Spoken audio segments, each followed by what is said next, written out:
유튜브 보다 보면 돈 버는 영상 진짜 많잖아요. 그죠? 하루 4시간 일해서 월천 버는 방법, 챗 GPT로 직장인 연봉 3배를 벌었다. 10년 동안 벌 돈 1년 만에 다 벌었어요. 이런 영상들 보면 진짜 돈 벌기 쉬워 보이죠. 그 영상들에 나오는 내용이 진실이든 과장이든 어쨌든 세상에 돈 버는 방법은 진짜 많은 것 같아요. 하지만 정작 성공하는 이야기는 있지만 실패하지 않는 방법은 없더라고요. 그래서 오늘은 제가 사업을 실패하지 않는 3가지 방법에 대해서 얘기해 보겠습니다. 제가 웬만한 실패는 다 해봤거든요. 물론 성공도 해봤죠. 오늘 영상을 끝까지 보시게 되면 적어도 장사를 하려면 이렇게 해야겠네, 이러면 실패하는구나 라는 어디서도 들어보지 못한 정보를 얻어가시게 될 거예요. 바쁘시면 빠르게 돌려보기 하시면 됩니다. 하지만 끝까지 들어보세요. 직접 경험한 내용을 바탕으로 얘기해 드릴 거니까요. 그럼 바로 시작해 보겠습니다. 지난 시간에 제가 20억 말아먹고 깨닫게 된 3가지를 말씀드렸잖아요. 첫 번째, 똥파리가 꼬이면 내가 똥인지 한번 돌아보자. 두 번째, 사업은 원생이다. 결국에 큰 사업이든지 작은 사업이든지 사업은 한 가지 아이템에 의해서 결정난다. 세 번째, 즐겁게 일하려면 국어와 수학을 잘해야 된다. 이런 말 했어요. 혹시 못 보신 분들은 지난 영상 참고해 보시면 되겠습니다. 한 가지 질문을 드려볼게요. 사업에서 센 놈이 오래 갈까요? 아니면 오래 가는 놈이 센 놈일까요?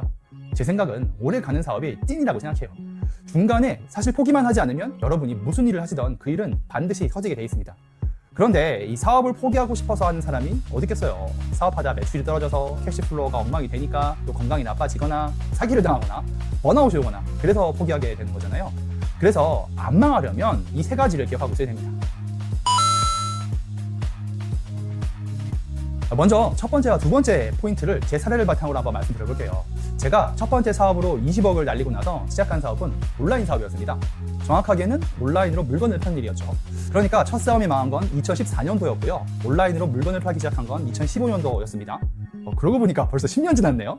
그때는요, G마켓과 옥션이 온라인 시장을 평정하고 있던 시대였어요. 진짜 그럴 때가 있었습니다. 네이버는 스토어팜이라고 불리는 그런 시대였죠. 첫 사업이 너무 크게 망하다 보니까 할 수 있는 게 아무것도 없더라고요. 카페를 하고 싶어도, 음식점을 하고 싶어도 시드머니가 있어야 되는데 돈을 빌리고 싶어도 돈 빌릴 곳도 없죠. 투자를 받을 것도 당연히 없었습니다. 사실 그때 돈과 사람한테 너무 크게 되어가지고 남의 돈 가지고 다시 뭔가를 시작하고 싶지도 않았어요. 그래서 저는 직장에 들어갔습니다. 한국에서는 받아주는 곳이 없으니까 중국까지 건너가서 일했어요. 제가 중국어를 좀 할 줄 알거든요. 大家好,谢谢你听我的历史. 중국 웨이하이에 있는 이 회사에 꽤 높은 직함을 받고 입사하게 됐습니다. 그런데 어렵게 얻은 첫 번째 직장은요, 3개월 만에 끝났어요. 이 회사 대표님과 제 생각이 너무 달랐던 거죠. 그리고 다시 중국 광저우로 이동해서 다시 꽤 높은 직함을 받고 일을 시작하게 됐습니다. 그런데 여기서도 3개월 만에 쫓겨났어요. 그때는 회사가 이렇게 날 몰라주지? 라고 했는데 지나고 보니까 제가 쫓겨날만 했더라고요. 사업으로 사회생활을 시작하다 보니까 팀원들과 일하는 게 익숙지가 않았던 거예요. 무엇보다 저는요, 이 직함에 비해서 지식과 경험, 지혜가 좀 부족했던 거죠. 지금 다시 그때로 돌아가면 진짜 잘할 자신 있는데 말이죠. 아무튼 그렇게 2군데 직장에서 쫓겨나고 한국으로 돌아와야 되는데 진짜 비참하더라고요. 제가 딸만 셋을 키우고 있거든요. 그때 첫째가 초등학생, 둘째가 유치원생, 막내가 깐난쟁이였어요. 그래서 뭐라도 사서 한국에 와야 되잖아요. 근데 주머니 사정이 좋지 않으니까 의미 있고 가성비 있는 그런 선물을 선택해야겠더라고요. 중국에 있을 때 주말에 가끔씩 도매 시장을 좀 기웃거렸는데 거기서 봤던 여아 드레스가 생각이 났습니다. 딸 키우시는 분들은 공감하실걸요? 세상의 모든 딸들은요, 유치원쯤에서 심각한 인격장애를 겪습니다. 자기가 공주라고 착각을 하는 시기가 꼭 오더라고요. 공주에게 필요한 건 뭐겠어요? 바로 드레스죠. 당시 가장 유행하는 애니메이션이 겨울왕국이었어요. 그때 세상의 모든 딸들은 이 레디고를 외치면서 집안을 누비고 다녔죠. 드레스가 없으면 얇은 이불을 이렇게 망토를 두르고 다니고 그랬어요. 엘사 드레스가 엄청 유행했죠. 제가 사온 건 엘사 드레스는 아니고요, 그냥 일반 아동 드레스였어요. 왜냐하면 그게 제일 저렴했으니까요. 한 벌에 50원 정도? 한국돈 10,000원이면 꽤 좋은 드레스를 사올 수 있었습니다. 그렇게 드레스 2벌을, 막내는 깐난쟁이니까 사들고 한국으로 들어왔어요. 딸들이 정말 좋아하더라고요. 첫째 딸은요, 그 드레스가 얼마나 좋았는지 시뻘건 드레스였는데 세상에 드레스 입고 학교에 가기로 했습니다. 그때 생각했죠. 드레스를 떼다가 팔아야겠다.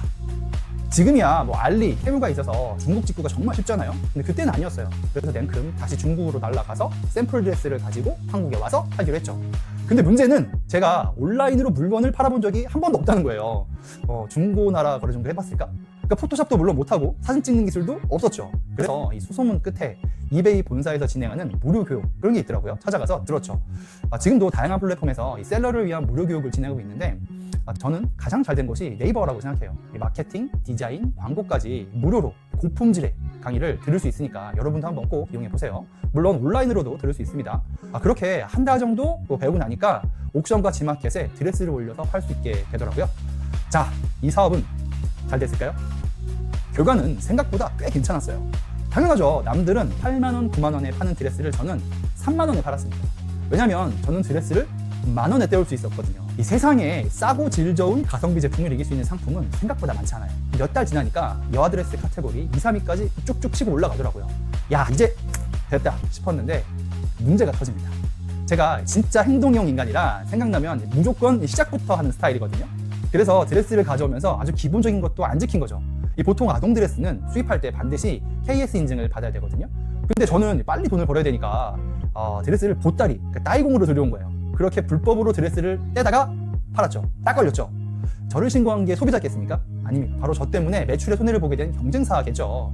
그렇게 영업정지를 먹고 나서 다시 드레스를 팔려고 하는데 야, 이게 만만치가 않더라고요. 아동 드레스는 KS 인증을 받아야 되고 또 유아 드레스는 중금속 검사까지 해야 되는데 디자인별로 80만 원 정도 들거든요.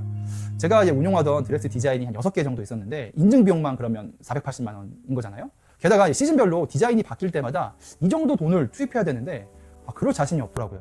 결정적으로 이 드레스 사업을 계속할 자신이 없었습니다. 겉보기에는 되게 잘 되는 것 같았지만 실제로는 재고가 쌓이고 있었거든요. 아동 드레스는 1호부터 8호까지 이 사이즈별로 가지고 있어야 돼요. 애들은 빨리 크니까요.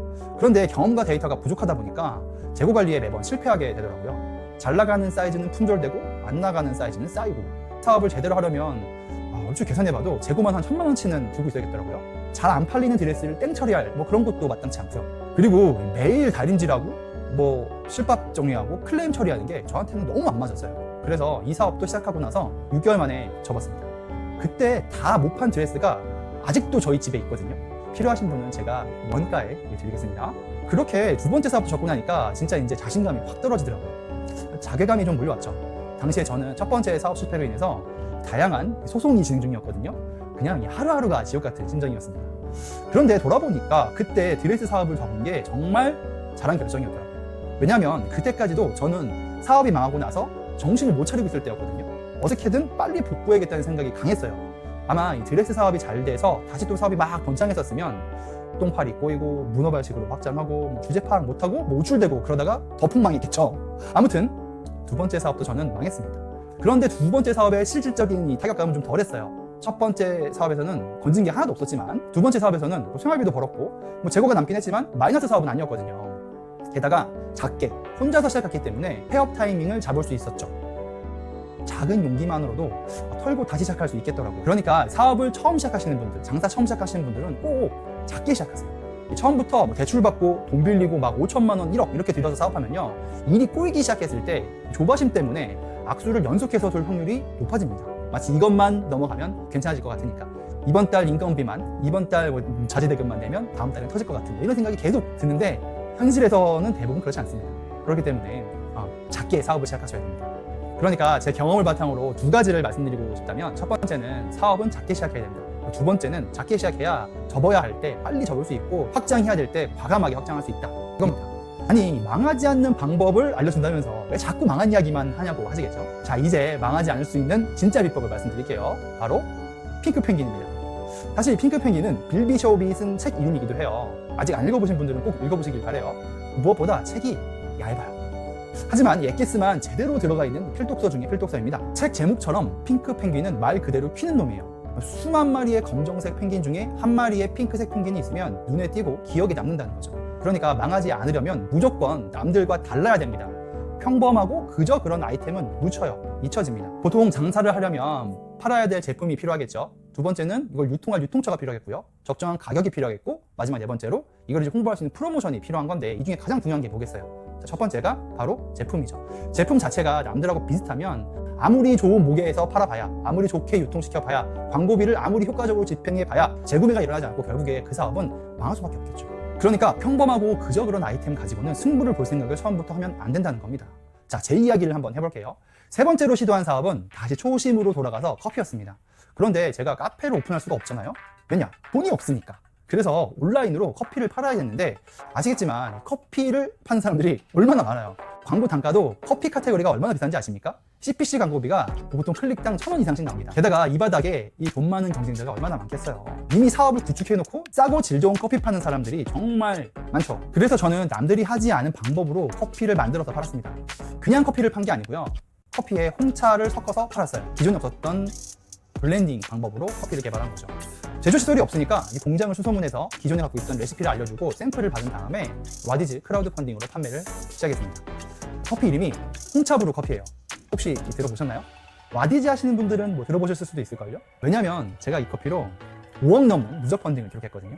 지금도 커피 원액 부분에서 단연 펀딩 순위 1위를 기록하고 있습니다. 와디즈에서는 매년 100위 안에 드는 사람한테 탑100 메이커 메달 주거든요. 제가 이런 메달도 이 커피로 덕분에 지금 이렇게 유튜브도 찍고 강의도 하고 이렇게 여러분하고 이야기할 수 있게 된 거죠. 저한테는 정말 고마운 아이템이에요. 그런데 이 커피 이름을 들어보니까 감이 오시죠? 처음 접하시는 분들은 이렇게 생각하실 거예요. 홍차에 커피를 섞었다고? 이게 무슨 맛이지? 맛은 괜찮나? 이거 처음 보는 조합인데? 그러니까 이름에서부터 벌써 핑크 펭귄이 된 거예요. 수만 개의 커피 브랜드 중에서 튀는 놈이 하나 딱 생긴 거죠. 진짜 이 홍차브루 커피랑 크라우드 펀딩 관련된 얘기는 할 말이 되게 많거든요. 오늘 다 얘기하려고 했는데 너무 길어서 안 되겠어요. 요건 따로 빼서 다음에 특별편으로 만들어서 알려드릴게요. 구독, 알림 설정 해두시면 받아보실 수 있을 겁니다.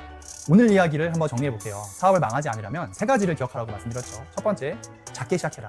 그래야 타이밍을 잡고 용기를 낼 수 있다. 그리고 마지막으로 어떻게든 이 튀는 아이템을 만들어서 승부를 봐야 된다. 이 남다르게 튀는 아이템을 만드는 법, 이것도 제가 별도로 빼서 말씀드릴게요. 그리고 오늘 소개해드린 핑크 펭귄 책은요, 꼭 한번 읽어보세요. 제가 5번 넘게 봤는데요, 볼 때마다 새로운 아이디어가 막 떠오르더라고요. 특히 이런 책 볼 때는 책을 좀 더럽게 봐야 돼요. 책에다가 아이디어 나면 바로 써가면서 책을 더럽게 봐야 인생이 됩니다. 자, 오늘 영상이 도움이 되셨다면 구독과 알림 설정 부탁드리고요. 홍차브루 커피는 지금도 네이버나 쿠팡에서 판매하고 있으니까 궁금하신 분은 한번 주문해보세요. 그리고 배송 메시지에 지미 스타트 보고 주문합니다 라고 남겨주시면 제가 서비스도 쇽쇽쇽쇽 꼽아 드리겠습니다. 제 생각에 인생은 바다예요. 평온하다가도 언제 바람 불고 드센 파도가 몰려올지 모르니까요. 그러다가 또 언제 그랬냐는 듯이 또 잠잠해집니다. 그래서 바다는 매일매일 새로운 모습으로 다가오는 거예요. 우리 하루도 매일이 다르잖아요. 평온했다, 지랄 맞았다, 다시 평온해지고. 오늘 내 앞에 펼쳐진 바다는 그냥 받아들여야 해요. 날씨는 우리가 바꿀 수는 없잖아요. 하지만 어떤 날씨든 간에 우리가 받아들이면 되는 거겠죠. 지금 상황이 안 좋다고 쫄 필요 없습니다. 그리고 지금 뭐 잘 나간다고 우쭐댈 필요도 없어요. 중요한 건 늘 새로운 마음가짐으로 안 좋으면 안 좋은 대로, 또 좋으면 좋은 대로 그 상황을 즐기는 게 중요하지 않을까요? 저는 지혜가 인생을 아름답게 만든다고 믿습니다. 그래서 제 이름도 지혜지 아름다움이 지미예요. 지금까지 지미스타트의 지미였습니다. 다음 시간에 봬요. 안녕!